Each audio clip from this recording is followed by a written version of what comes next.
Bulldozer action को लेकर supreme court में आज सुनवाई हुई। याचिकाकर्ता के वकील हमारे साथ हैं फारूक राशिदी जी, इनसे हम बात करते हैं। सर, सुप्रीम कोर्ट की तल्ख टिप्पणी इस पर आई है और कहा है कि सिर्फ आरोप के चलते जो है घर नहीं गिराए जा सकते। क्या कुछ चला है इस पूरे प्रक्रिया में? हमारा यही कहना है कि आप एफआईआर करते हैं किसी के खिलाफ, अगले दिन जाके घर गिरा देते हैं, उसमें कोई कानून का पालन नहीं होता है, ये कहते हुए कि इलीगल स्ट्रक्चर है। तो सुप्रीम कोर्ट ने उसी पे गाइडलाइंस मांगी है दोनों पार्टी से कि अगर इलीगल कंस्ट्रक्शन भी तो उसको हटाने के लिए क्या प्रोसेस फॉलो होगा, तो उस पे गाइडलाइंस के लिए सबसे राय मांगा है और उस राय को इम्प्लीमेंट करने के लिए 17 तारीख को मैटर फिक्स किया है सुनवाई के लिए।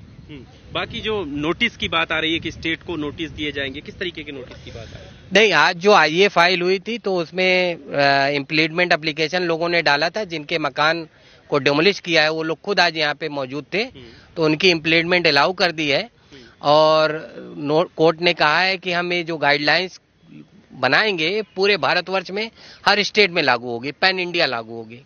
क्या जिन लोगों के अब तक घर टूटे जा चुके हैं, क्या किसी तरीके के मुआवजे की बात या कुछ इस तरीके की कोई बात सुप्रीम कोर्ट? बिल्कुल, मुआवजे की प्रेयर है कि अगर इलीगल कंस्ट्रक्शन नहीं है, आपने तोड़ दिया है तो उनको मुआवजा बिल्कुल देना चाहिए।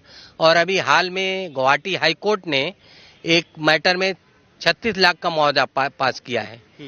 वहां पे भी ऐसे ही घर तोड़ दिया गया था जो कि इलीगल नहीं था। तो वो भी प्रेयर है हमारी कि अगर इलीगल घर नहीं है, अगर आपने तोड़ा है तो उसको मुआवजा दिया जाए। याचिका में प्रमुख बिंदु क्या थे जिन पर दलील दी गई थी? याचिका में हमारा प्रमुख बिंदु यही है कि जहां भी माइनॉरिटी के या कोई ऐसे लोग होते हैं, उनके खिलाफ कोई क्रिमिनल केस होता है तो सिलेक्टिवली उनका घर तोड़ दिया जाता है, कहते हुए कि इलीगल कंस्ट्रक्शन है।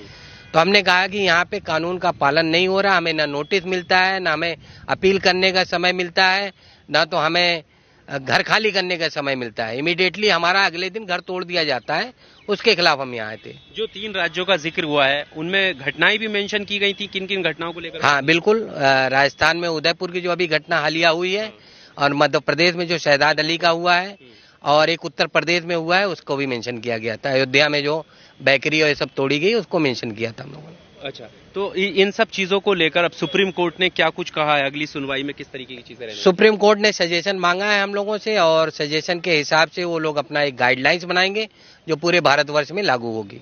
अगली सुनवाई 17 तारीख को है।